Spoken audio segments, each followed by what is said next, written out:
അനിലേട്ടാ നമസ്കാരം. നമസ്തേ. അനിലേട്ടാ, നമ്മുടെ ഇന്ത്യയിൽ ഈ NIA എന്ന് പറഞ്ഞൊരു ഒരു അന്വേഷണ ഏജൻസി രൂപീകരിച്ചിട്ടുണ്ടല്ലോ. രാജ്യദ്രോഹ കേസുകൾ, ഭീകരവാദ കേസുകളൊക്കെ അന്വേഷിക്കുന്നത് അവരാണ്. അപ്പോൾ അവരന്വേഷിക്കുന്ന കേസുകൾ പരിഗണിക്കുന്നതും NIA കോടതികളാണ്. ഇപ്പോൾ CBI കോടതികൾ പോലെ തന്നെ NIA കോടതി. ഈ NIA കോടതിയുടെ ഇന്ത്യയിലെ കേരളത്തിലെയും പ്രവർത്തനങ്ങൾ ഒന്ന് ചെറുതായിട്ടൊന്ന് വിശദീകരിച്ച് ഇപ്പോഴത്തെ അതിൻ്റെ കേസുകളുടെ എണ്ണവും അതിൻ്റെ മറ്റ് വിശദാംശങ്ങളും ഒന്ന് പറയാം. ഇന്നത്തെ നമ്മുടെ ഈ ചർച്ചാ വിഷയം വളരെ നല്ലൊരു വിഷയമാണ്. കാരണം നമ്മുടെ രാജ്യം ഒരു ഫെഡറൽ സംവിധാനത്തിൽ പ്രവർത്തിക്കുന്നതാണ്. ആഭ്യന്തര കാര്യങ്ങൾ അതാത് സംസ്ഥാന ഗവൺമെന്റുമായി ബന്ധപ്പെട്ട വിഷയമായതുകൊണ്ട് തീർച്ചയായിട്ടും അതുമായി ബന്ധപ്പെട്ട എല്ലാ ഡേറ്റാസും നമ്മുടെ ഈ ലഭ്യമാകില്ല. കാരണം എല്ലാ സ്റ്റേറ്റുകളും നാഷണൽ ക്രൈം റെക്കോർഡ്സ് ബ്യൂറോയിൽ അതിന്റെ ആ സെർവറിൽ അത് രജിസ്റ്റർ ചെയ്ത് കഴിയുമ്പോൾ മാത്രമാണ് പൂർണ്ണമായ ലിസ്റ്റ് കിട്ടുന്നത്.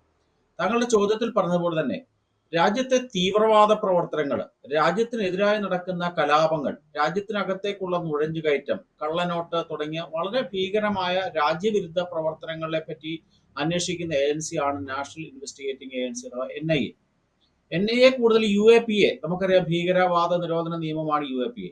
അതുമായി ബന്ധപ്പെട്ട ശക്തമായ വകുപ്പുകൾ ഉൾപ്പെടുത്തിക്കൊണ്ടുള്ള അന്വേഷണ രീതിയാണ് NIA എന്ന് പറയുന്ന ഏജൻസി കൈകാര്യം ചെയ്യുന്നത്. കേന്ദ്ര ആഭ്യന്തര മന്ത്രാലയത്തിന്റെ കീഴിലാണ് NIA പ്രവർത്തിക്കുന്നത്. നമ്മൾ NIA പറ്റി പറയുമ്പോൾ വളരെ ശ്രദ്ധിക്കേണ്ട ഒരു കാര്യം, രാജ്യത്ത് IPC പ്രകാരമുള്ള ഇന്ത്യൻ പീനൽ കോഡ് പ്രകാരമുള്ള ശിക്ഷകളും അല്ലെങ്കിൽ കോടതി നടപടികളുണ്ട്. അതേപോലെ തന്നെ CBI അന്വേഷിക്കുന്ന വലിയ കേസുകളുണ്ട്. അതുപോലെ തന്നെ NIAയുടെ അന്വേഷണവുമുണ്ട്. ഈ NIAയുടെ അന്വേഷണത്തിന്റെ ഏറ്റവും വലിയ പ്രത്യേകത പ്രകടമാകുന്ന ഒരു വർഷമായിരുന്നു കഴിഞ്ഞുപോയ 2024. 2024 രാജ്യത്തെമ്പാടും തന്നെ ഈ NIA കോടതികളിൽ വിചാരണ ചെയ്യപ്പെട്ട കേസുകൾ 25 എണ്ണമാണ്. ഈ 25 കേസിലെ പ്രതികളെ ശിക്ഷിച്ചു എന്നുള്ള 100% കൺവിക്ഷൻ റേറ്റ് ആണ് NIA കോടതികൾക്കുള്ളത്. അത് എടുത്തു പറയേണ്ട ഒരു കാര്യമാണ്. രാജ്യത്തെ സാധാരണ ക്രിമിനൽ കോടതികളുടെ കൺവിക്ഷൻ റേറ്റ് എന്ന് പറഞ്ഞാൽ 2 വർഷം മുമ്പുള്ള കണക്ക് മാത്രമേ നമുക്ക് ലഭ്യമാകുന്നുള്ളൂ. 54.20% സാധാരണ ക്രിമിനൽ കോടതികളിലെ കൺവിക്ഷന്റെ റേറ്റ്. അപ്പോൾ ഏകദേശം പകുതി ആൾക്കാരെയും ക്രിമിനൽ കേസുകളിൽ വെറുതെ വിടുന്ന ഒരു സാഹചര്യം ആണുള്ളത്. ആ ഒരു ഘട്ടത്തിലാണ് ഈ രാജ്യവിരുദ്ധ പ്രവർത്തനങ്ങൾ നടത്തുന്ന എല്ലാവരെയും ശിക്ഷിച്ചു എന്നുള്ള ഒരു ചരിത്രപരമായ നേട്ടം NIAക്ക് ഭാരതത്തിൽ സാധിച്ചിട്ടുള്ളത് എന്നുള്ളത് എടുത്തു പറയേണ്ട കാര്യമാണ്.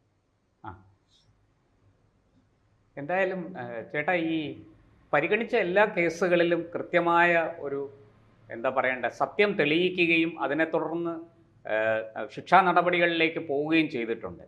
കേരളത്തിൽ ഇതിൻ്റെ പ്രവർത്തനം എങ്ങനെയാണ്? NIA കോടതികൾ കേരളത്തിലും രാജ്യത്തിൻ്റെ മറ്റ് സ്ഥലങ്ങളിൽ നടക്കുന്നത് പോലെ തന്നെ, മറ്റ് സംസ്ഥാനങ്ങളിൽ നടക്കുന്നത് പോലെ തന്നെയാണോ NIA കേസുകൾ പരിഗണിക്കുന്നതും ഇവിടെ ശിക്ഷ കൊടുക്കുന്നതും ഒക്കെ? അതെ, NIAയുടെ പ്രവർത്തനം എല്ലാ സംസ്ഥാനത്തെ കോടതികളിലും സമാന സ്വഭാവത്തിൽ തന്നെയാണ്. കൊച്ചിയിലാണ് കേരളത്തിലെ NIA കോടതി പ്രവർത്തിക്കുന്നത്. നമുക്കറിയാം, പോപ്പുലർ ഫ്രണ്ട് നിരോധനവുമായി ബന്ധപ്പെടുത്തിക്കൊണ്ട് രാജ്യദ്രോഹ കുറ്റം ആരോപിച്ച നിരവധി വ്യക്തികൾ ഇന്ത്യയിലെ പല കോടതികളും, പ്രത്യേകിച്ചും മലയാളികളായ പോപ്പുലർ ഫ്രണ്ടിന്റെ പ്രവർത്തകർ ഇന്ന് കിടപ്പുണ്ട്. 2-3 പ്രധാനപ്പെട്ട കേസുകൾ, ഈ ഞാൻ നേരത്തെ സൂചിപ്പിച്ച 25 കേസുകളിലെ 2 പ്രധാനപ്പെട്ട കേസുകൾ കേരളത്തിലെ NIA കോടതിയുടെ പരിഗണനയിൽ വരികയും ശിക്ഷിക്കുകയും ചെയ്തതാണ്.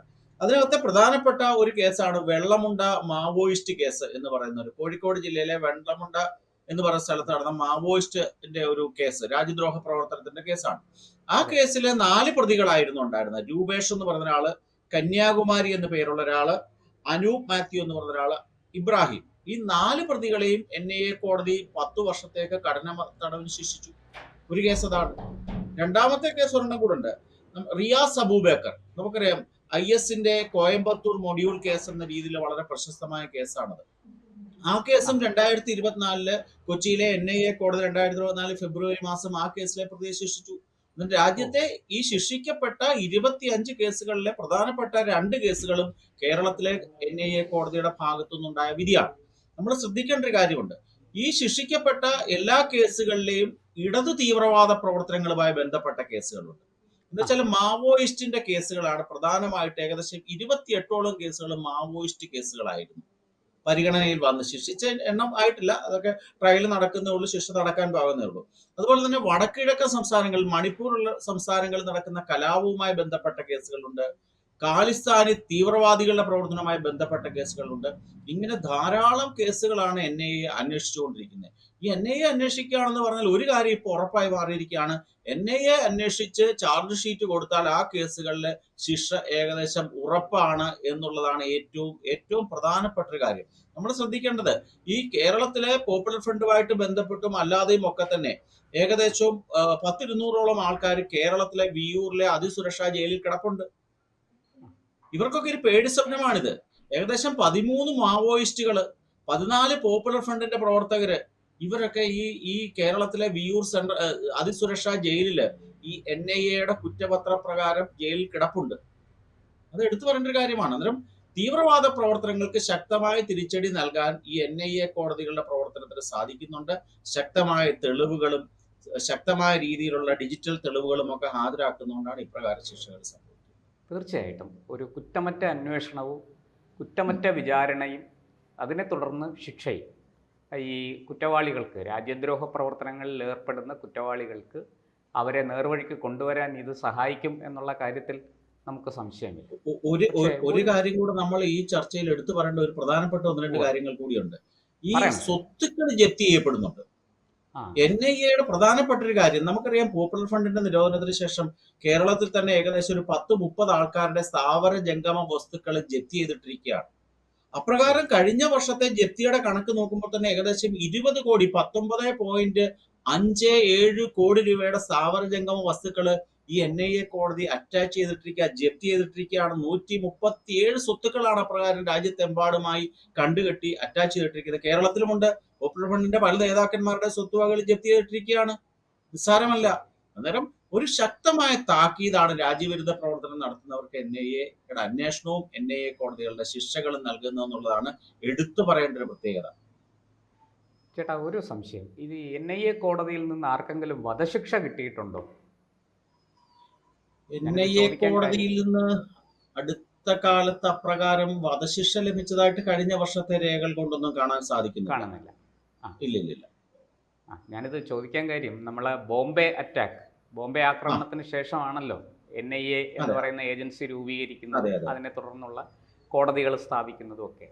അപ്പോൾ അന്ന് തുടങ്ങിയുള്ള ഒരു നമ്മുടെ എന്താ പറയണ്ടേ ഭീകരവിരുദ്ധ പോരാട്ടം നമ്മുടെ രാജ്യത്ത് നമ്മുടെ പോലീസ് ഉദ്യോഗസ്ഥരും നമ്മുടെ സംവിധാനങ്ങളും ചേർന്ന് നടത്തുന്ന, ജനങ്ങളുടെ പിന്തുണയോടുകൂടി നടത്തുന്ന ഈ ഒരു ഭീകരവിരുദ്ധ പോരാട്ടം, ഈ കേസിൽ ആരെയെങ്കിലും അത്തരത്തിൽ ശിക്ഷിച്ചിട്ടുണ്ടോ എന്നറിയാൻ വേണ്ടിയിട്ടാണ് ഞാനത് ചോദിച്ചത്. ഞാൻ നേരത്തെ സൂചിപ്പിച്ച 2-3 ഉദാഹരണങ്ങൾ ഉണ്ട്. മുഹമ്മദ് അസുദ്ദീൻ എന്ന് പറയുന്ന ഈ കോയമ്പത്തൂർ മൊഡ്യൂൾ കേസിലെ പ്രതിയുണ്ട്. റിയാസ് അബൂബക്കർ എന്ന് പറയുന്ന ആളുണ്ട്. ഞാൻ നേരത്തെ സൂചിപ്പിച്ച രൂപേഷ്, കന്യാകുമാരി, അനൂപ് മാത്യു, ഇബ്രാഹിം തുടങ്ങി നിരവധി ആൾക്കാർ, മലയാളികളുമായി ബന്ധമുള്ള മലയാളിത്തമുള്ള നിരവധി ആൾക്കാരെ 10, 15, 20 വർഷത്തേക്ക് ശിക്ഷിച്ച ധാരാളം, ഞാൻ ഈ പറയുന്ന കണക്കുകൾ 2024 ജനുവരി തൊട്ട് 2024 ഡിസംബർ വരെയുള്ള കണക്കുകളുടെ അടിസ്ഥാനത്തിലാണ് ഞാൻ ഈ സംസാരിക്കുന്നത്.